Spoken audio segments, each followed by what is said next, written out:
My name is Maya Vance, and I'm 34 years old. For 3 years, my stepmother waged a cold, invisible war against my 8-year-old daughter. And everyone in my family, including my own father, told me I was out of my mind. There were no visible bruises anyone could point to twice. Just convenient accidents, untouched snacks, and a little girl who gradually went silent whenever dinner was served. Whenever I asked questions, the same word was tossed back in my face: paranoid. So I bought a tiny camera disguised as a digital room thermostat, placed it on the top shelf of my daughter's playroom, and let it record for 9 days. What that camera captured brought my father's marriage to a sudden, permanent end. But that's not the part that keeps me staring at the ceiling at 300 a.m. The part that haunts me is what I almost taught my daughter while I was busy waiting for proof. I need to take you back to the beginning, because the beginning is where they train you to believe you're crazy. And if you've ever stood in a room holding the plain truth while your entire family looks at you like you're the problem, this story is for you. Welcome back to Their Secret Stories, where quiet people finally stop staying silent and families learn what boundaries actually cost. If stories about standing up for the people you love resonate with you, drop a comment below and make sure to subscribe. Here is what my life looked like 3 years ago. I work as a pediatric trauma nurse in Grand Rapids, Michigan. Mostly night shifts, 700 p.m. to 700 a.m. 3 or 4 days a week. My husband, David, died in a sudden car crash on a black ice highway when our daughter, Lily, was just 5 years old. One bad patch of road, one slipping tire, and I was a 31-year-old widow with a heavy mortgage, a kindergartner, and a work schedule that makes sleep feel like a luxury item. I don't say that for sympathy. I say it because it explains the arrangement. My mother passed away 10 years ago, leaving my dad Arthur as my single fixed anchor in the world. He's a retired cabinet maker. Sunday waffles, custom oak drawer, slide WD-40 on every squeaky hinge in the house, that kind of dad. 5 years ago, he married Evelyn, a retired elementary school administrator with a color-coded calendar on her fridge and a baked dish for every neighborhood gathering. Honestly, at first, so did I. When David died, Dad and Evelyn stepped in to help with after-school care every weekday from 300 to 600 p.m. at my house, so Lily could stay in her own familiar space with her own toys. Dad covered most days. But on Tuesdays and Thursdays, he worked part-time down at the local VFW hall. So those 2 afternoons were Evelyn's alone. I remember thinking how blessed we were. I remember saying it out loud in my dark kitchen to my late husband's framed photograph. We're going to be okay. The family is taking care of us. A trauma nurse learns to read heart monitors, but there's no monitor for what happens in your own living room between 3 and 6 in the afternoon. Looking back, the very first warning light flickered over a juice box. It sounds ridiculous. That's the trap nobody warns you about. It always sounds like nothing. Let me show you Evelyn the way the neighborhood saw her. Church bake sales every spring. First to set up tables, last to sweep the floor. Birthday cards that arrived precisely 2 days early with a crisp $20 bill tucked inside. She kept a leather-bound photo album of the grandkids that she updated every 6 months like clockwork. Organized, gracious, beloved. Her daughter, Sarah, lives 15 minutes away with her 7-year-old son, Leo. Evelyn practically glowed whenever that boy walked into the room. Nothing wrong with that. Grandmothers adore their grandkids. But the first accident happened on a chilly Tuesday. I got home at 6:15 p.m. to find Lily sitting on the couch with a damp dish towel wrapped tightly around her left wrist, already dark and swollen. Evelyn met me right at the front door before I could even set down my medical bag. She tripped over the playroom rug, poor sweetie. Evelyn murmured softly, "You know how fast she runs." Here is what my nurse brain noticed while my mother brain was inspecting the injury. Children who trip and fall instinctively catch themselves on an open, flat palm. Lily's swelling sat higher up, right above the joint, in the exact shape where adult fingers squeeze. I crouched down and asked Lily what happened. "I tripped on the rug," she said. Exact same words. Exact same order. And the whole time she spoke, her eyes did a quick, nervous twitch I had never seen my daughter do before. They darted to Evelyn first, then down to me, like a student making sure she got the answer right for the teacher. It was a mild sprain, iced, elevated, and wrapped. Every pediatric nurse alive will tell you 8-year-olds sprain wrists and ankles every day of the week. That is a fact. I want you to hold on to that fact because I had to. One event is just an event. I charted it in my head the way I chart at work time, presentation, narrative provided. And I told myself the lie every rational parent uses at this stage: kids fall. But I never looked at that playroom rug again without a knot forming in my stomach. Over the next 6 months, the warnings arrived in a slow, calculated drip, and no single drop was ever big enough to justify a family war. Lily's green space shuttle lunchbox started coming home to the kitchen counter with her after school snack completely untouched. She told me she wasn't hungry. Evelyn would say smoothly, breezing past me with her purse already slung over her shoulder. Except Lily came off the school bus starving every single day of her life. I used to joke she had a special stomach reserved just for sliced apples and peanut butter. Then a thick chunk of her front hair went missing, a whole finger's length cut right near the scalp. Sticky craft glue, Evelyn explained with an empathetic sigh. I had to snip it out before it matted into her scalp. You would have done the exact same thing. Lily doesn't use liquid craft glue at home. I don't buy it. Her classroom only uses stick glue. And when I asked Lily where the liquid glue came from, she stared down at her shoes and whispered. Then her rocket ship, drawing, a detailed solar system project she had spent an entire week coloring. The one she planned to frame for her bedroom.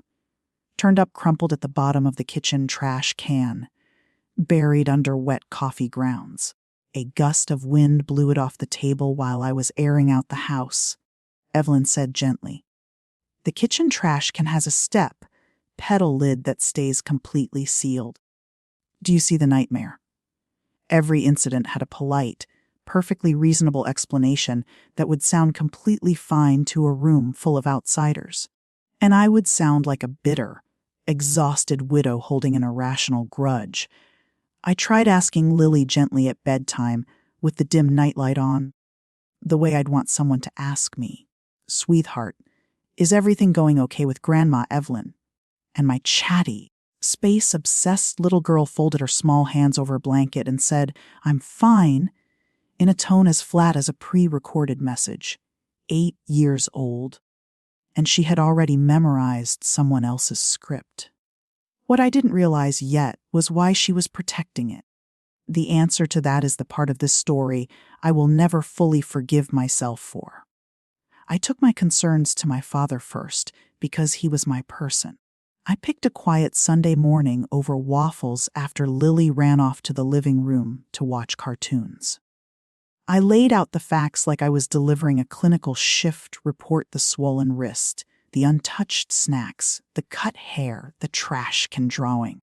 Exact dates for every single one, because I had quietly started keeping notes. He listened with his coffee mug held halfway to his mouth. I watched my 63-year-old father physically shrink back from the conversation as if I were handing him a hot iron. "Maya," he said slowly, setting his mug down. "She means well. 4 decades of loving my dad, and I had never felt the urge to throw a dish across the room until that exact second. She means well." He explained that Evelyn had raised 2 children of her own, that she came from an older generation where discipline was strict, and that maybe, just maybe, I was reacting a bit strongly. Then he reached across the kitchen table and patted my knuckles. "You've been stretched pretty thin since David passed. Kiddo, I need you to understand something critical. I didn't give up, and I wasn't helpless. That very same week, I called the official after-school program at Lily's elementary school. It cost $350 a month, which was a heavy hit to my budget, but I would have picked up extra shifts to pay for it. The coordinator told me there was a waiting list 7 months long.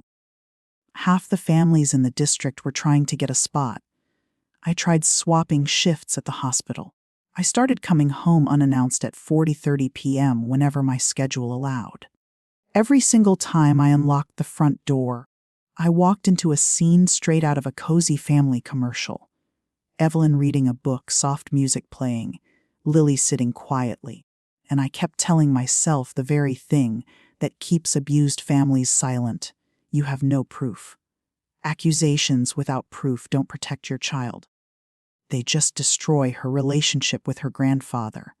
Then something subtle happened that I couldn't make sense of for months. The following Tuesday, Evelyn greeted me at the door with a warm, tight hug. She whispered that Arthur had told her I was feeling anxious and reminded me that I could always talk to her directly if I was feeling overwhelmed. I had spoken to exactly one person in confidence, my father, and he had patted my hand while I cried, then went straight to his wife. If you want to understand how a family really operates, don't listen to what they preach about love. Pay attention to who gets served first. Sarah and her son, Leo, came over to Dad and Evelyn's house for Sunday dinner about once a month. I started monitoring those dinners the same way I monitor a cardiac monitor at work. Evelyn heaped second helpings onto Leo's plate before he even asked. Lily held her empty plate up, and Evelyn smiled sweetly from the head of the table and said, "You know right where the stove is, big girl. You're so independent." Leo received an unexpected gift that afternoon, a large remote-controlled truck. Not for his birthday, not for a holiday, just a random present. Lily was sternly warned twice not to sit roughly on the good dining chairs. When Sarah laughed and said, "Mom, you spoil him rotten," Evelyn wiped her hands on her apron and dropped the line I would hear echoing in my head for the next 2 years. "Blood takes care of blood." She said it with a warm, pleasant smile. "That's what I need you to realize." It wasn't spat out venomously. It wasn't a villain's speech. It was passed around that dinner table like a basket of warm rolls. And every adult at the table nodded along as if she had just stated a basic fact of nature. My father nodded too. My father, whose 8-year-old granddaughter was sitting right beside him with an empty plate, her ankles neatly crossed under her chair like a child sitting in a doctor's waiting room. After dinner, Evelyn pulled out her heavy leather photo album to show Sarah the newest additions. I casually flipped through the plastic sleeves while they were doing the dishes. Leo's first steps, Leo's kindergarten graduation, Leo at the pumpkin patch, the lake house, the zoo. Lily appeared exactly once in the entire album, at the far edge of a crowded group photo from Easter, half cut out of the frame, one sleeve and a bit of hair. My daughter, cropped out of her own family's history. I closed the album, placed it back on the shelf, and didn't utter a word. Because I had already learned what happened when I used words. They were returned to me disguised as the word paranoid. By that winter, Lily had transformed into a ghost of herself. She stopped eating her breakfast. My applesauce-loving kid started pushing her scrambled eggs around her plate with a fork. She woke up from nightmares she refused to explain. Then her third-grade teacher sent me an email with a sentence that felt like lead in my stomach. Lily has become increasingly withdrawn and tearful during late afternoon activities. I printed that email and filed it inside a thick manila folder in my desk drawer. The file was getting heavy, and I hated my own guts for needing to keep it. Then, one rainy night in February, while I was tucking her into bed, a tiny crack opened in her wall. She was half asleep, her defenses down. "Grandma Evelyn says I eat like a pig at a trough. She mumbled softly into her pillow. I kept my voice completely level. You learn that quickly in pediatric trauma. Children read the panic on your face long before they process your words. When did she say that to you, sweetie? I asked gently. I felt her entire frame go rigid under the comforter. Like she had accidentally tripped a silent alarm only she could hear. She sat straight up in bed. I was just joking, she gasped, her breath coming fast. It was a joke. Mommy, please don't tell. Don't tell her. A desperate plea from an 8-year-old child, and it taught me more than every document in my folder ever could. Children don't panic and beg you not to repeat a joke. They beg when telling the truth carries a terrifying price, a price they've already paid before. After calculating exactly who ends up getting hurt when the adults start fighting, I sat on the edge of her bed, stroking her back until her breathing finally slowed down. And just as I thought she had fallen asleep, she whispered one last sentence into the dark. Right? Of course, I believe you, I whispered back. Always. She gave a small nod and rolled toward the wall. Here is my deep shame, and I am going to state it clearly because it sits at the very heart of this story, even while I was making that sacred promise to my child. A cold, clinical, highly trained corner of my brain was thinking, I believe you, honey, but nobody else will. I need something they can't twist. She needed a fierce mother, and instead I was already assembling a legal case file. I decided to try the direct, mature approach, the civilized advice you read in parenting books. I invited Evelyn to stay for coffee on a Thursday afternoon. No traps, no screaming. I used every de-escalation technique I knew from my medical training. I mentioned that Lily seemed anxious lately, that she had brought up a comment about her eating habits, and that while I wasn't throwing accusations around, I needed the harsh teasing to stop immediately. Evelyn didn't even flinch. She reached across my kitchen table, gently cradled both of my hands in hers, and put on a display of heartbreaking sympathy. Oh, sweetheart, she murmured softly, you have been through so much trauma. Losing David so young, working those brutal night shifts. It's bound to take a heavy toll on anyone's mental state. And then, with incredible precision, she slipped the blade right in. Children Lily's age often invent dramatic stories when they're grieving a lost parent and seeking attention. I raised 2 kids, Maya. I've seen this happen 100 times. In under 2 minutes, she had expertly shifted the entire issue away from her cruel behavior and reframed it as my mental instability and my daughter's dishonesty. And she did it while warmly holding my hands. I actually caught myself apologizing to her for making it sound like an issue. I am still furious at myself for that apology. Within a week, the family rumor mill went to work. My Aunt Brenda posted on Facebook that Evelyn was an absolute saint for selflessly helping out that poor struggling family, complete with heart emojis. Everyone in the family liked the post. That Sunday, my dad called me out to his garage workshop. He wiped his sawdust, covered hands on a rag, looked me dead in the eye and said, Kiddo, you've got to drop this obsession. You're being paranoid. Paranoid, there it was out in the open, delivered by the one human being whose support I would have traded everything for. The word felt like an official diagnosis. Suddenly, every single choice I made was viewed through that filter.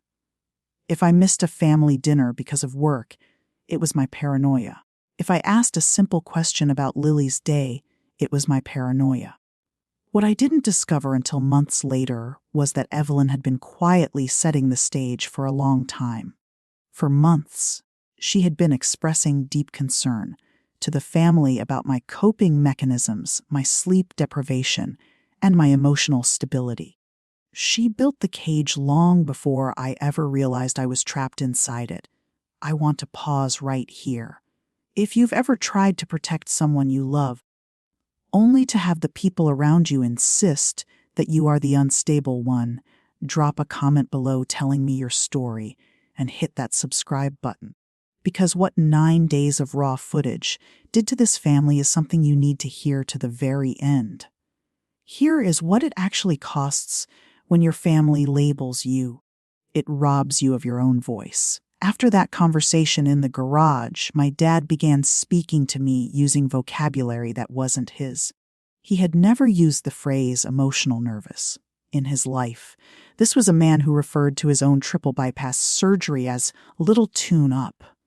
Suddenly, my fragile nerves came up in every single phone call. He suggested twice that I should go see a therapist. Now look, I believe in therapy the way I believe in emergency medicine. But that wasn't what this was. In my family's mouth, go talk to someone didn't mean we love you and want to support you. It meant we have officially decided the problem resides in your head, and we'd like a professional to fix it. Every legitimate safety concern I raised was filed away into the secret report they were keeping on me, while my actual records regarding Evelyn were treated like symptoms of a breakdown. I caught myself doing something one evening that terrified me more than anything else. I was about to dial my dad to report another bad Tuesday. Lily going completely silent in the car, her afternoon snack left behind again. But I stopped. I stood in my hallway rehearsing my script out loud, editing my tone, softening my words, checking every sentence for anything that could be interpreted as hysterical. I was preparing a formal deposition for my own father as if I were a hostile witness testifying in court. That's when I finally recognized the trap for what it was. Every dysfunctional family has a set narrative about who is reliable and who is fragile. And once your role is assigned, facts don't change minds. Facts just get distorted to fit the narrative. Look at her bringing up another issue. Poor girl just can't handle things. I hung up the phone without making the call. Upstairs, my daughter was sleeping with a small nightlight on, a light she had never needed until this year. Someone in this house was actually being damaged, and it wasn't me. So I did what trauma nurses do when no one listens to verbal reports. I documented everything as if my license depended on it. A dated logbook, every incident, every direct quote, every excuse Evelyn provided recorded the very night it occurred. 0 emotional adjectives, just cold, hard facts. The exact way you write medical charts. Photos of the bruised wrist, the printed email from her teacher. The full lunchbox photographed on the kitchen counter with the current date visible on my phone's screen in the background. I knew how obsessive that looked. I did it anyway. Then I took Lily to see her pediatrician, Dr. Bennett, a sharp, thorough physician I'd trust with my life. I handed her the logbook. She examined Lily carefully, then spoke with her privately in the exam room with the door cracked slightly, the way pediatricians are trained to do. Afterward, Dr. Bennett stepped into the hallway and chose her words as if walking on broken glass. "These physiological patterns are concerning," she said quietly. "The weight trajectory is dropping. The anxiety presentation is real. I will chart every bit of this in her medical record. But Maya, you know how the system operates. A wrist injury that healed weeks ago, a child missing lunch verbal put, downs that occurred without adult witnesses, spoken to an 8-year-old who immediately recants her statements. There is no physical trauma, no independent witness, and no direct disclosure the child will maintain. There is no legal mechanism here that allows Child Protective Services to step in and remove a step-grandmother from a family setting. Keep logging everything. Keep your daughter close." I drove home that afternoon with Lily singing along to a song on the radio in the back seat, completely unaware that her mother had just been politely told by the medical system that it couldn't protect her. I didn't blame Dr. Bennett. She operated within the limits of the law, and her clinical notes proved vital later on. But I remember idling at a red light on Fulton Street, feeling a strange, quiet clarity wash over me. Fine, I thought. If no official system can see inside my house between 300 and 600 p.m., then I will put my own eyes inside. The porch incident is the memory I still can't process without my hands shaking. It was late January, 12 degrees outside, the brutal Michigan cold that freezes your lungs the second you step outdoors. I arrived home early on a Thursday because an emergency shift got canceled. My neighbor, Gable, an 80-year-old woman who lived alone and hated conflict, hailed me over from her driveway. She thought she was just making friendly neighborhood small talk. That poor little sweetheart was sitting out on your back porch again on Tuesday, she mentioned casually. I almost walked over to bring her a heavy blanket. I kept my face completely blank, the way you train yourself to do during a code in the ER. Roughly how long was she out there, Mrs. Gable? I asked pleasantly. She hesitated, then admitted she had noticed Lily sitting on the porch bench before her 400 p.m. television show started, and the child was still sitting there when the show ended at 4:45, 45 minutes, in 12-degree weather. My 8-year-old daughter had been sitting on a freezing wooden porch while her step-grandmother relaxed inside my warm house. Evelyn's explanation, when I confronted her that evening, arrived as smooth and practiced as ever. The back door deadbolt jammed from the frost, sweetie! She was only out there for 5 minutes at most, while I worked the lock open. You know how dramatic Lily can be about the cold. 2 blatant lies in a single breath, delivered with a gentle pat on my arm. Because the moment Evelyn drove away, I stepped outside, shut that back door behind me, and tested the lock. The deadbolt turned smoothly on the very first try. I tested it 20 times in a row in the freezing dark. The same dark my daughter had sat in. It didn't stick once. I walked over to Mrs. Gable's house the following morning and asked as gently as I could if she would be willing to tell my father what she had seen. Her expression instantly shut down. Oh dear, I really don't want to get involved in a family disagreement. Just like that, my only independent witness had seen everything and was willing to testify to nothing.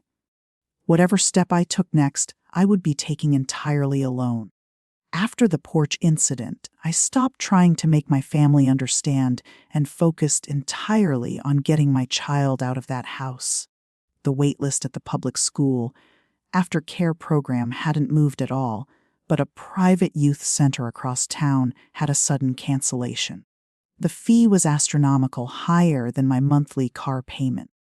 I drained the small emergency fund remaining from David's life insurance payout without feeling a single shred of regret. I informed Dad and Evelyn that we wouldn't be needing their after-school help anymore. I kept the explanation vague, but you would have thought I had declared war on the family. My dad's face dropped completely. "You're keeping my granddaughter away from me," he said, his voice trembling. Notice his framing from me, because even then, he couldn't grasp that any of this had to do with Lily's safety. Evelyn mobilized the family phone lines within 48 hours. Sarah called me to express how hurt her mother was, adding gently, "It really feels like you're isolating Lily from the people who love her, Maya." Honestly, people do strange things when they're struggling mentally. Isolating. A specific buzzword meant to sound like a psychological evaluation. The worst part was Lily herself, who broke down crying on the first morning of the new arrangement. Not about Evelyn. Never about Evelyn, but about her grandfather. "Am I still going to see Grandpa?" she sobbed. That is the agonizing position these situations place a child in. And don't think for a second Evelyn didn't exploit it. The grandfather Lily adored was the shield Evelyn stood behind. The private center lasted exactly 3 weeks before the formal email hit my inbox, staffing emergency. 2 lead instructors resigned. We regret to inform you that effective the 15th, the afternoon program is suspended indefinitely. A generic form letter with a cheery company logo at the top. I spent 2 days calling 11 different child care providers in the area. Waitlist closed. Full capacity. Waitlist closed. One facility didn't even pick up the phone. The public school program reported a 7-month delay. On the afternoon of the 16th at 3:00 p.m., the only available door in Grand Rapids for my daughter was my own front door, with Evelyn's key turning smoothly in the lock. That night, I sat in my parked car in the driveway for an hour before going inside. The moment that finally forced my hand didn't involve my family at all. It involved a 7-year-old boy admitted to my trauma unit, his 3rd visit that year for accidental falls down the basement stairs. Everyone on staff had an unsettling feeling about the stepfather. But feelings don't hold up in court.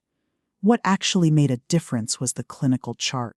I had flagged his very first admission in my nursing notes: time of arrival, physical injury patterns, discrepancies between the mother's story and the X-rays. During his 2nd visit, another nurse added her detailed notes. By the 3rd visit, it was no longer a vague suspicion. It was an unarguable paper trail that any investigator could read in 2 minutes and draw a single conclusion. Mandated report. Child Protective Services intervention. Emergency placement. That little boy sleeps in a safe bed tonight. Afterward, my senior charge nurse, Nina, a veteran nurse who had seen every horror imaginable, said something over terrible break-room coffee that completely rewired my brain. Did you notice you didn't have to argue with a single person, Maya? You didn't waste breath trying to persuade anyone. You just showed them the chart. And the chart won the argument. I sat with that realization for a week. For 3 exhausting years, I had been attempting to win a debate against my dad, my stepsister, and a family group chat where the opposing side controlled the courtroom and set the rules of evidence. You cannot outtalk a manipulative person who prepared everyone else to doubt you long before you spoke up. Nina's words kept echoing in my mind: stop testifying. Start charting. That Sunday my dad called to extend an olive branch, meaning well. He always believed he meant well. Halfway through the call, he uttered the family motto for looking away: "She really means well, Maya." I stared at the phone receiver for a long moment. I looked at this man I loved more than life itself, and a cold, steady quiet settled over me, like an ER monitor leveling into a stable rhythm. "You're probably right, Dad," I said quietly. It was the first lie I had told my father in my entire life. I was done begging my family to open their eyes. I was going to hand them a chart. The camera cost $85 online, white plastic, circular, designed to look identical to a standard ceiling digital thermostat, motion activated, with 14 days of high-definition recordings stored on a micro SD card. Before clicking buy, I did my research. The legal boundaries on this are remarkably clear. In every state, you have the absolute legal right to record video inside your own private residence. What you cannot legally do in many jurisdictions is secretly record audio without consent. That enters wiretapping territory, a federal felony that snares desperate people every day. So I made the decision that defined who I was becoming. I permanently turned off the microphone. Whatever this lens recorded, it would record in total silence. Completely legal. Unarguable. I didn't want a weapon. I wanted a medical record. On Sunday night, while Lily was sound asleep, I stood on a dining chair in the playroom and mounted the device on the top bookshelf, tucked neatly between a board game box and a plastic toy bin. The lens was angled perfectly to cover the room, the small activity table, and the doorway leading into the hall. From the floor, it looked like nothing, just another white household fixture in the background clutter. I stepped down and stood in the dark of the room where my daughter spent her afternoons. I won't lie to you, I felt sick to my stomach. Suspicious spouses hide cameras in movies. Operatives do this. Mothers who trust their families don't stand on chairs at midnight aiming lenses at their child's play table. Then I looked at the small activity table, the 2 miniature wooden chairs, and the quiet corner, where Lily had started sitting with her back turned to the room like an old woman. The nausea resolved into something hard and unyielding. 9 days. That was all I was going to run it. What I didn't realize was how agonizing those 9 days would be. People assume surveillance is something you do to someone else. Nobody warns you that it turns your own home into a prison. From the second that device went live, I felt like a stranger in my own kitchen. Tuesday arrived, and I handed Lily her backpack, smiled warmly at Evelyn standing in my doorway, and drove off to my shift with my stomach tied in knots. On day 2, I came within inches of taking the camera down. I stood in the dark playroom at midnight, my hand reaching for the top shelf, running through the brutal list of self-accusations. What kind of daughter films her father's wife? What kind of sick person does this to her own family? If those video files ended up being completely normal, and they very well might be, then I wasn't a protective mother. I was precisely the unhinged, paranoid woman they all claimed I was. Except now, I was a paranoid woman setting up hidden cameras. There is no bouncing back from that. Paranoid stops being a cruel label once you've installed covert surveillance equipment. It becomes an official diagnosis supported by physical proof. I stood in that silent room for a long time, and I finally confronted the reality of what I had initiated. There was no outcome where our old family survived intact. If the SD card was empty, I was the psychotic daughter who spied on sweet Grandma Evelyn. If the card wasn't empty, my father's marriage was over, and I would be the person who destroyed it.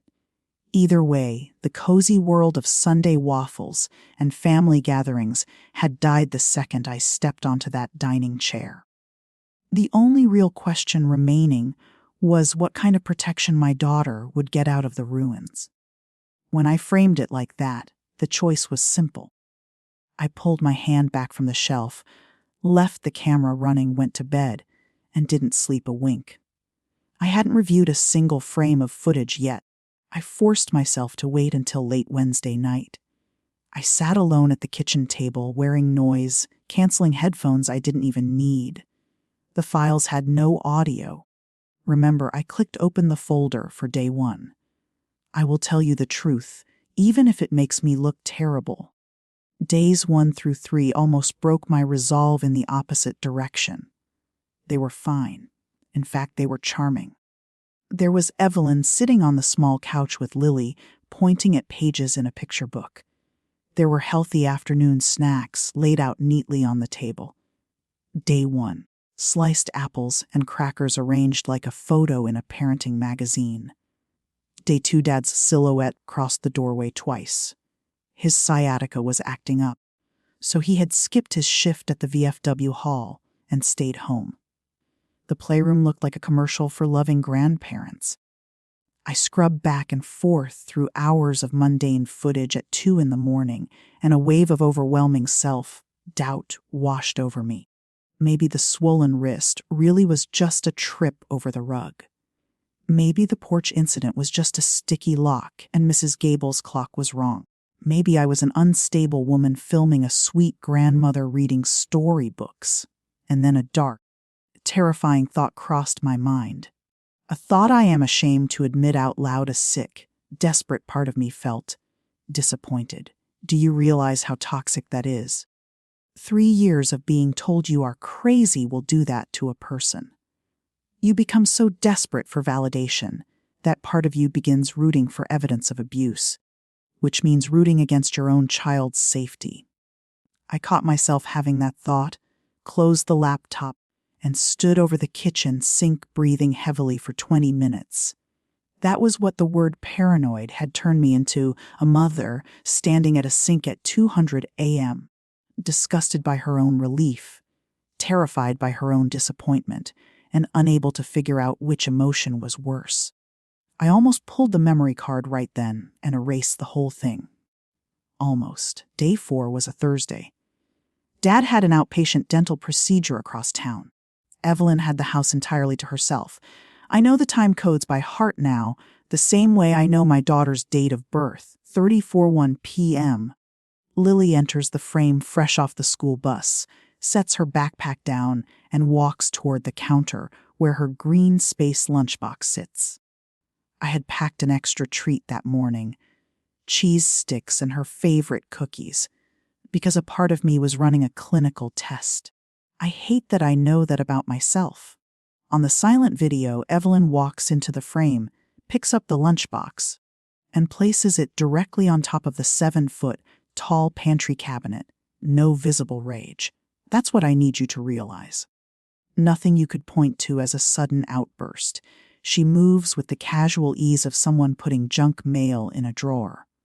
Total indifference. Lily points up at the cabinet. You can see her small mouth moving, asking for her food. Evelyn sits down on the couch and opens her phone. 3:52 p.m. Lily points again, then carefully drags a wooden chair across the floor toward the tall cabinet. Evelyn gives her one look. A single, cold look. She doesn't even raise her hand or raise her body off the couch. She just turns her head. Lily stops dead in her tracks. My 8-year-old daughter slowly pushes the chair back to its exact original position, squaring it perfectly against the table. An 8-year-old child instinctively restoring the scene to avoid punishment. At 4:06 p.m., Evelyn pulls something out of her handbag and eats it. I replayed that 11-second clip 4 times to make sure. It was a pastry. She ate it right there on the couch, facing the room, while my daughter's food sat perched on top of a cabinet 7 feet in the air. And at 4:15 p.m. came the image that will be burned into my mind for the rest of my life. Evelyn points her finger toward the far corner of the room, the corner by the window. Lily walks over silently, sits down on the hardwood floor, and faces the bare wall. For what offense, the video has no sound. I will never know what tiny thing she did wrong. She sat in that corner for 50 minutes. She didn't squirm. She didn't cry. She sat completely still, picking at a tiny loose thread on the carpet in a slow, rhythmic pattern. My hands were shaking so violently that I knocked my mug off the edge of the kitchen table. It shattered on the floor, spilling cold tea everywhere. I left the broken glass lying on the linoleum and kept watching the screen. Because the most horrifying element on that monitor wasn't Evelyn's cruelty. It was how completely accustomed to it my daughter was. I want to pause one more time, because I know some of you are listening to this with a deep knot in your chest. You have seen a child go completely quiet like that somewhere in your life, and you didn't have a camera either. Listen carefully to this next part. Don't look away. And if you haven't subscribed to their secret stories yet, do it right now. Because what my father did when he was finally forced to look at the truth is the entire reason I am sharing this story today. I watched the remaining days of footage in a single, cold sitting. What struck me most was how utterly unremarkable the cruelty appeared on screen. Day 6. Lily reaches for her doll on the couch, and Evelyn's hand clamps onto her upper arm, physically moving her off the furniture and onto the floor. Not a violent shove you could present to a judge, just a firm correction, the way you'd command an unwanted dog off a cushion. And Lily drops to the floor without resisting, because she has learned the floor belongs to her. Day 7. Lily's box of colored pencils is sitting on the small play table when Evelyn walks past. Evelyn's heel comes down squarely on top of it, crushing the thin plastic container. She is looking directly at her phone screen. It could easily be passed off as an accident. It always could be passed off as an accident, except she steps right over the broken pencils without missing a beat, and Lily immediately drops to her knees, sweeping the broken graphite into her small palms, like a servant executing a chore she knows by heart. Day 8 was the afternoon Sarah dropped Leo off for an hour. There on my monitor in my home at my daughter's table, Evelyn arranged a plate of fresh donuts for one child. She sat right beside Leo, smiling and watching him eat. Lily sat at the exact same table, directly across from the plate, her hands folded quietly in her lap. Nobody placed a donut in front of her. And she never asked for one. That is the detail that breaks my heart. She never asked. 8 years old, and she had already internalized the rule that she was not entitled to food at that table. There was no sudden violence anywhere in those 9 days of footage. No screaming, no physical strikes, nothing that would cause a stranger on the street to call the police. Just a cold, calculated system of emotional exclusion, executed calmly every afternoon against one child while sparing the other. I had prepared myself to catch a monster, and instead, I discovered an administrative policy, and what haunted me was my daughter's face day after day, completely unbothered by the unfairness, because she believed she deserved it. That was the real horror. Not what Evelyn was doing, but how normal it had become to my child. Here is the section of the story where I am supposed to hate Evelyn cleanly. But I want to be entirely honest, because the reality is stranger and far more tragic. I knew a piece of Evelyn's history.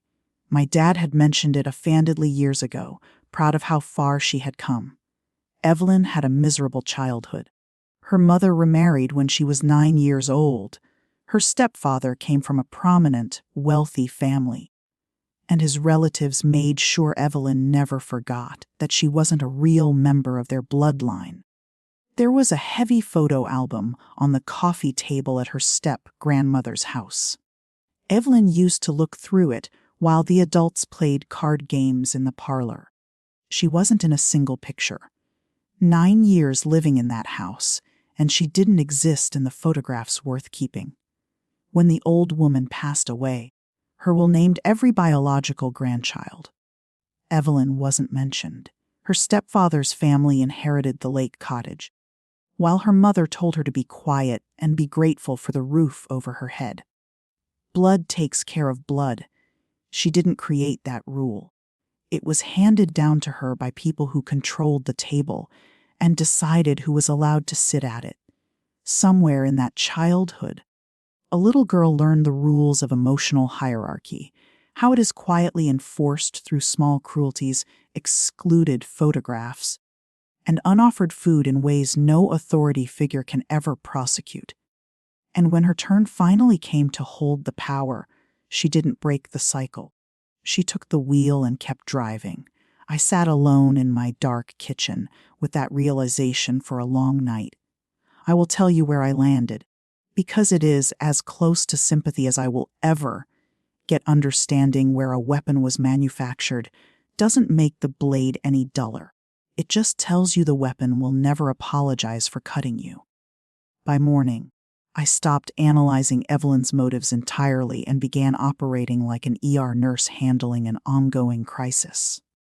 Here is how I handled those 9 days of video footage. Notice what I refrained from doing.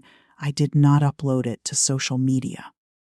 I did not text clips to the family group, chat at midnight with the caption, "Who's paranoid now?"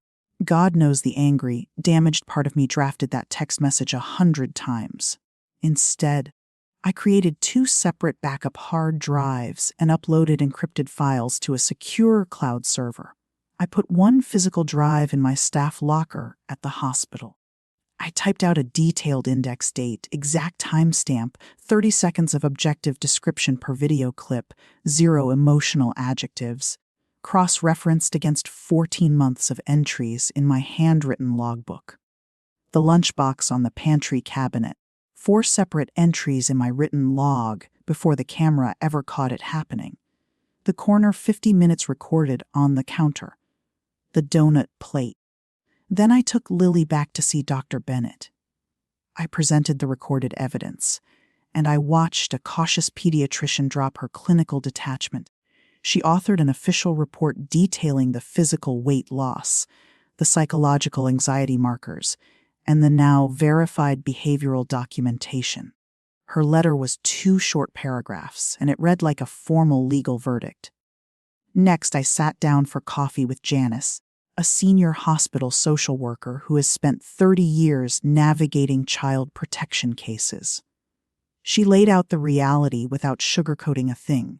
When dealing with a non-custodial relative, the real power isn't in a courtroom, Maya. It's in controlling physical access. She mistreated your daughter in the window of time you provided her. Shut the window. You don't need a judge's permission to protect your own child in your own home. You've never needed their permission. I drove home with that sentence reshaping 3 years of my life. All those years spent pleading to be believed, begging my dad, my stepsister, my aunt, the entire family consensus. And the whole time, the single human being with absolute legal authority over my daughter's afternoon safety was standing right in my shoes. The evidence wasn't meant to win an argument with them. The evidence was meant for the day I finally stopped trying to convince them. That evening, I looked up the private after-school care options one last time, and then I made a different call entirely. I called Nina, my charge nurse. She had a 25-year-old niece named Chloe, an elementary education student finishing her teaching degree online with completely free afternoons. Just like that, the solution that 3 years of public waitlists couldn't provide was secured in a 10-minute conversation. The cost was steep. I signed up for 2 extra weekend trauma shifts a month to cover Chloe's pay. That extra work hurt my body, but I picked up those shifts with a smile on my face. Then I picked up the phone and called my father. I kept the conversation short, casual, and boring, which required immense self-control. Schedules are shifting, Dad. We've got afternoon care completely handled now with a private tutor. You and Evelyn are officially off the hook. We'll just stick to weekend dinners from now on. He sounded deeply hurt and confused. A part of me, the part that had replayed day 4 100 times, wanted to scream the truth into his ear right then and there. I held my tongue. He deserved the truth, but he was going to get it once, in a setting where he couldn't deflect it. Not secondhand over a cellular call he'd hang up and hand to his wife. Because make no mistake, Evelyn received the news within the hour, and Evelyn was furious about losing control of her Tuesdays and Thursdays. She called my line the following evening, her voice dripping with artificial warmth. Maya, sweetheart, is everything truly all right? Arthur tells me you hired some young student. You know how I worry about your finances, dear. Private help is so expensive, and things are tight for you. We genuinely treasure those afternoons with sweet Lily. I gave her absolutely nothing to work with. Everything's fine, Evelyn. This aligns much better with her school curriculum. Thanks for everything you've done. A flat, polite, unbreakable wall. There was a long silence on the line, a silence I had never heard from her in 5 years. I realized I was hearing Evelyn recalculate her position in real time. Well, all right then, she said softly, the sweetness returning to her voice. If things don't work out, remember that family is always here for you. 2 nights later, my doorbell rang at 7:40 p.m. It was Evelyn standing on my porch, alone, holding a freshly baked apple tart. I didn't invite her across the threshold. I stepped outside onto the cold porch, the same porch my daughter had sat on in 12-degree cold, and shut the front door firmly behind me. We stood under the yellow porch light like 2 actors in a tense play. She opened with the warm tart and sweet small talk. I accepted the dish, said, "Thank you," and stood there in absolute silence. Silence costs nothing, and it forces manipulative people to overspend. It took her less than 60 seconds to drop the act. "Arthur mentioned you've been keeping extensive written notes," she said, her smile remaining fixed. "I say this out of deep concern for you. Families don't survive hostile accusations. They survive through grace. You need to ask yourself what you can actually prove, and what trying to prove it will cost your father at his age with his weak heart." There it was. Not a mistake, not a confession. Evelyn never admitted fault, but a clear, direct threat. "I know what you think you have, and I will tear this entire family apart before I allow you to change the story." "Thanks for the tart, Evelyn," I said quietly. I turned around, walked inside, and watched her car tail lights disappear down my street. The smear campaign initiated that very week. Aunt Brenda called my dad, claiming she was sick with worry about my psychological stability. Sarah texted me a link to an article about emotional paranoia in young widows, ending the message with a heart emoji, always a heart emoji. And then came the move designed to shatter my composure. Word reached me through a cousin that Evelyn had contacted my late husband's mother, asking if everything was safe in my home, expressing concern that I was becoming emotionally unstable. The word custody was never explicitly spoken by anyone, which is precisely how subtle threats operate, floating quietly in the background of a polite voicemail. I sat at my kitchen table, looking at that untouched apple tart, and calculated the strategy. She couldn't access my daughter anymore, so she turned her sights on destroying the credibility of the person protecting her, me. While Evelyn was busy working the phone lines, something she had never anticipated was happening inside my house. My daughter came back to life. It took about 2 weeks of Chloe's calm afternoon routine, homework, healthy snacks at the table, 0 corners, before Lily started talking freely at dinner again. First about space projects, then about Chloe, and then, on a random Thursday, she casually brought up the house rules. There were actual rules, it turns out. Rule 1. Step-grandchildren wait until real family finishes eating. Lily thought this was a normal rule. She assumed it was a boundary every child had to follow. And the missing hair. Lily had been softly humming a song at the kitchen table, and Evelyn had warned her that bad little girls who make animal noises get their hair cut off. When Evelyn grabbed the scissors, Lily panicked and made up the story about craft glue to protect herself. When I asked as calmly as I could manage why she had kept all of this hidden from me, she delivered the sentence that had been locked inside her for 3 years. Grandma Evelyn said if I told you, you would get into a giant fight with Grandpa, and Grandpa is old. She said if he got sick and died, it would be all my fault. That was the padlock on my daughter's mouth. Not fear of punishment for herself, but a massive guilt burden placed squarely on her 8-year-old shoulders by a woman who knew exactly what a sensitive child would endure to protect her grandfather's life. Lily looked up at me with wide eyes and asked that small, terrifying question once more. You believe me, right? That was the exact moment I realized the profound mistake I had made for 3 years. She had been telling me the truth all along, in her quietness, in her flinches, in her flat voice, in the way she meticulously pushed her chair back to the table. She had been showing me every single day. I had heard her. I had believed her, and yet I had still spent my energy searching for a hidden camera. The camera was never for me. It was never for her. It was built entirely for them. My father's 66th birthday was scheduled for the following Saturday, a big family dinner at his house. That gathering became the trap the family used to corner me. Aunt Brenda called.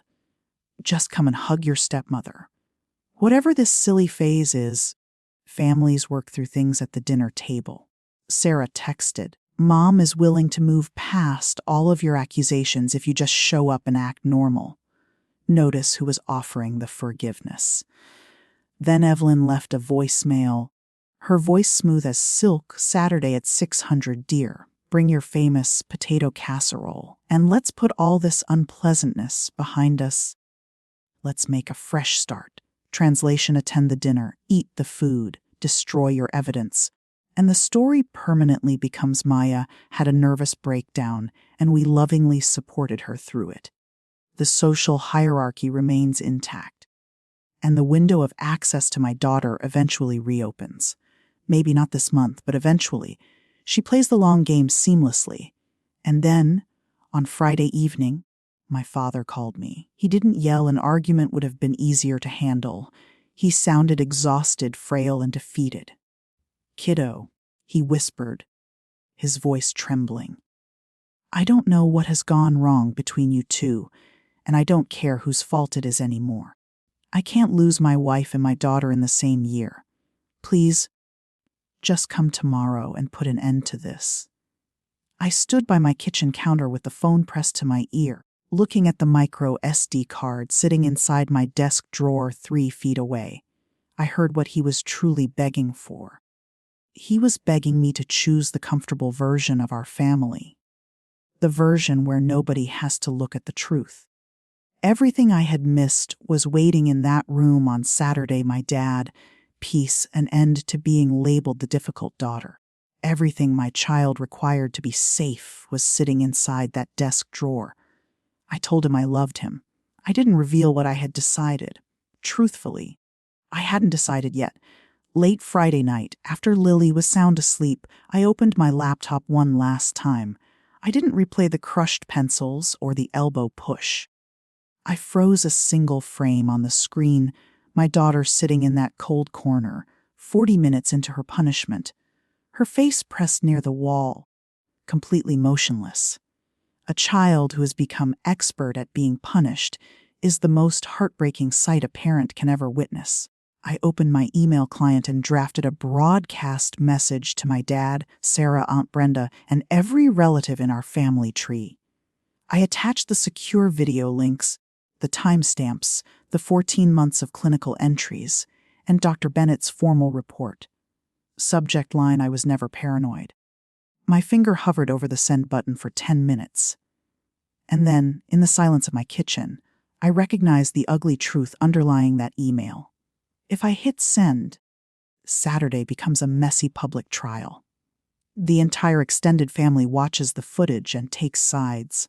Some of them would excuse Evelyn's actions anyway. People do not abandon a comfortable lie just because you present video evidence.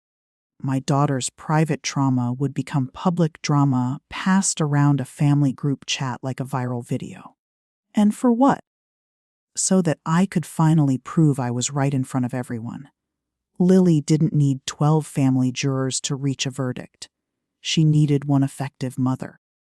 And I had the power to protect her right now without asking for a single vote. She will never be in the same room as that woman again.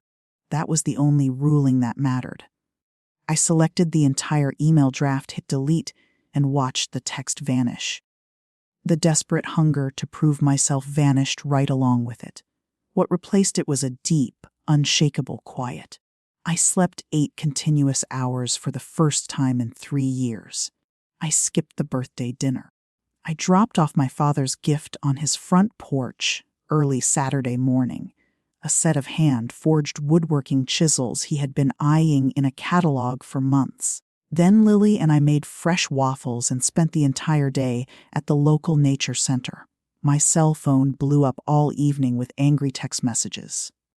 Aunt Brenda, unbelievable. After everything Evelyn has done for your family. Sarah, you are truly a selfish person. I let the phone buzz endlessly on the counter. I spent years of my life answering every single one of those calls, explaining myself, softening my boundaries, auditioning for their approval. I was told the birthday dinner was lovely.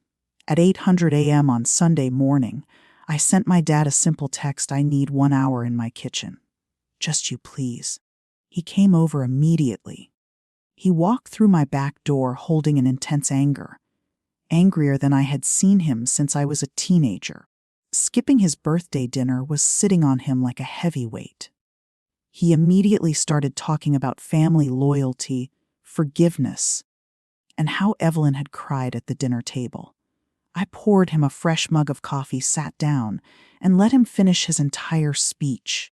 Then I placed 3 items on the table directly in front of him, nothing else. The micro SD card, the 14-month typed logbook, Dr. Bennett's folded medical report, no dramatic speeches, no laptop setup. His eyes scanned those 3 items the exact way I've seen hundreds of families look at a critical medical report they don't want to accept, knowing deep down, before reading a single word, that their world has just changed forever. "What is all this?" he asked, his voice suddenly dropping.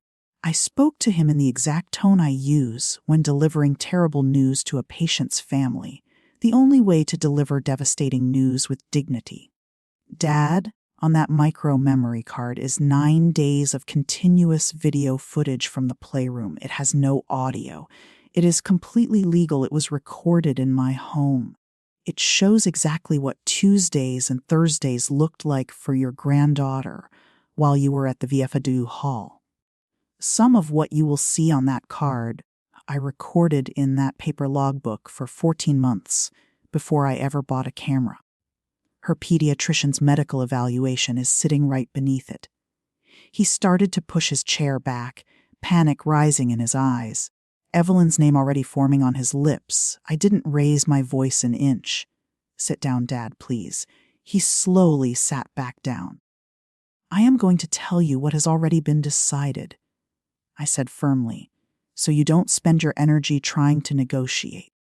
The afternoon care arrangement is permanently over. Lily will never be alone with Evelyn again. Not at a holiday, not at a dinner, not for 5 minutes in a parking lot. That is not a request, and it is not a punishment. It is simply the reality of our lives now." Then I delivered the statement I had rehearsed in the dark. The statement that cost me the most, because it meant giving up on a dream I had held for 3 years. I spent 3 years begging this family to believe me, I told him. Begging you. I am completely done begging. I am not showing you this video to win a fight, and I am not going to sit here while you watch it. I am not sending it to Aunt Brenda so the family can hold a vote. Watch it or leave it on the table. That is entirely your choice. But you will never be able to claim you didn't know it existed. His rough hands rested flat on the table on either side of the SD card, not touching it. He stared at me like a man watching his entire home collapse in real time. I handed him his wife's own motto, the one that had been passed around his dinner table like gravy. "You've heard Evelyn say it 100 times, Dad. Blood takes care of blood." I stood up and pushed my chair in. "Lily is your blood, Dad. She was sitting in a corner 8 feet away from you the entire time." Then I did the hardest thing I have ever done in my 34 years, harder than keeping the logbook, harder than mounting the hidden camera. I walked out to my back porch, shut the door behind me, and left my father completely alone in the kitchen with the truth. I sat on that cold porch for 40 minutes. I know the exact duration because I can't stop measuring time anymore. Through the glass door, I heard the kitchen the way you hear an adjacent hospital room from a quiet hallway. Long stretches of absolute silence, the heavy scrape of a chair moving. Silence again. Then I heard the distinct chime of my laptop starting up on the counter. Silence returned for a very long time, which meant he was watching the video. I sat in the freezing cold as my coffee turned completely cold, forcing myself to stay outside, because this was the one realization I couldn't navigate for him. The final sound I heard through the door before it opened was a sound I had never heard in my entire life, my father. A stubborn, proud man who buried his wife without shedding a tear in front of people, crying softly. Quiet, heavy, broken weeping. He stepped out onto the porch, looking 10 years older than the man who had walked into my kitchen an hour earlier. He leaned against the doorframe for support. The first words out of his mouth were not his wife's name, and not mine. "The corner," he whispered, his voice cracking. She sat there so she knew exactly what to do. "I know, Dad," I said quietly.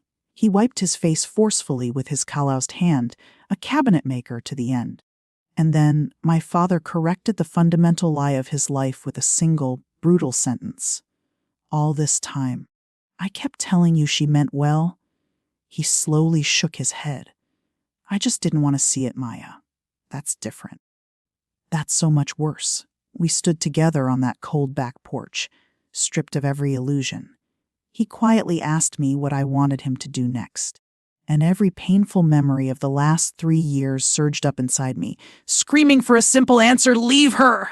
Choose us! Say it right now! I let go of the impulse. I set it down completely. I can't make that decision for you, Dad, I told him softly. I just made mine. Here is what nobody tells you about what it actually feels like to win. My daughter was safe. My father finally saw the absolute truth. I had been verified in every single detail, every entry, every date, every suspicion. And standing on that cold porch, looking at my broken father holding onto the doorframe, being right felt exactly like what it was, a truth I had to shatter my father's heart to prove. Both things can be true at the exact same time. That is the heavy price of clarity. I never witnessed the conversation that took place at their house that evening, and I have never asked for the details. I observed the outcome the way you observe the destruction after a storm. On Monday morning, my father's pickup truck was parked in his brother's driveway across town. It stayed parked there for weeks. Within a month, legal documents were drawn up, followed by a formal separation and then the inevitable divorce filing. Evelyn did not exit quietly. Social standing was her life's work, and she utilized every tool she had left. By Thanksgiving, half of my extended family had been informed that Maya had brainwashed her elderly father and forced a divorce using manipulated, doctored video footage. Doctored. That was her chosen narrative. Notice she never used the word fake to anyone who had actually been in my house. Aunt Brenda completely cut off contact with me. A cousin blocked me on social media. The family hierarchy protects itself at all costs. I anticipated that before I ever bought the camera. And then, on an evening in late November, Evelyn called my cell phone herself. It was the final time we ever spoke. No sweet nicknames this time, no artificial warmth, just a cold, flat voice. And in a terrifying way, the most honest voice I had heard from her in 5 years. You think you've won something, don't you? She said quietly. Nobody handed me a family on a silver platter either, Maya. You do whatever you have to do to survive. There it was. The entire governing philosophy laid bare at last. Someone had excluded a 9-year-old girl from a family photo album 50 years ago, and she had spent the rest of her life executing a cold mathematical formula of who truly belonged. And she called that toxic arithmetic love. She will go to her grave believing it was love. For 3 long years, I would have paid any amount of money to hear that exact phone call. The mask dropped, the absolute truth spoken aloud. My sanity fully validated directly from her mouth. I stood at my kitchen window, looking out at the yard, and realized I didn't care about her confession anymore. I'm truly sorry they did that to you, Evelyn, I said gently, and I hung up the phone while she was mid-sentence. It was the first time in my life I had ever hung up on anyone. It felt like dropping a heavy iron weight I had been carrying so long I had forgotten what my hands felt like without it. It has been 4 months since that Sunday morning in my kitchen. I want to leave you with what normal life looks like now, because normal is the real reward. Lily eats her breakfast loudly. That is the metric I never knew I should pray for. Scrambled eggs everywhere, elbows planted firmly on the table. A nonstop lecture about which space missions are currently exploring the solar system. She sees a child play therapist twice a month. A gentle woman with a sand tray room. Some sessions Lily emerges chatty and animated. Some sessions she comes out quiet and thoughtful. Both reactions are entirely healthy steps in a child putting down a heavy load. Her creative drawings returned first. There is a new rocket ship drawing proudly taped to my refrigerator. A massive shuttle piloted by an astronaut holding a bright red medical kit. Her therapist told me, something I keep taped to my bathroom mirror, children heal in the direction of the safe adults around them. So I pay close attention to my direction every day. Sunday waffles have moved permanently to my house. 3 plates. My father arrives at 800 m sharp every Sunday, bringing his own specialized waffle iron like a worker reporting for a shift. He is learning, slowly, clumsily, but genuinely. How to be a loving grandfather without a handler directing his moves. He asks Lily detailed questions about her space drawings and waits patiently through her long answers. He adjusted her bicycle chain twice in a single afternoon last week. I'm pretty sure the chain was completely fine the second time. The divorce will be finalized in the spring. He rarely brings up Evelyn's name, but one morning while drying dishes, he said softly, "I keep replaying all of it in my head. The birthdays, the dinners, every single time you tried to warn me. And I was sitting right there in the room. I told him the plain truth, that she was an expert at what she did, that she had decades of practice. That most of what she took from us occurred in quiet rooms he wasn't sitting in." He gave a quiet nod, the kind of nod that accepts a painful truth that helps a little, but never quite enough. A few family members reached out once the legal filings became public record. Some didn't. Aunt Brenda sent a neutral holiday card addressed simply to Maya and Lily. That is as close to a formal apology as her generation ever delivers. I accepted it. You take the card and move on. As for the camera, I sold it online in the autumn. Cleared, re-boxed, and shipped off to a buyer across the country. Chloe asked me recently if I would ever install another hidden device in my home, just in case. No, I told her, never again. Not because I regret doing it. That tiny camera performed its single necessary job, but I finally understand what its purpose actually was. It was never for Lily, and it was never for me. It was created for adults who required an electronic screen placed between themselves and a reality an 8-year-old child had been communicating with her entire body for 3 years. I don't keep surveillance equipment around for those kinds of people anymore. In fact, I don't keep those kinds of people around anymore. Last week, Lily came off the school bus deeply upset. A classmate had spread a mean rumor about her on the playground, one of those small elementary school cruelties that feel world-ending when you are 8 years old. She stood in the center of the kitchen, winding herself up to launch into an elaborate defense, marshaling evidence, listing witnesses, desperately trying to prove her case.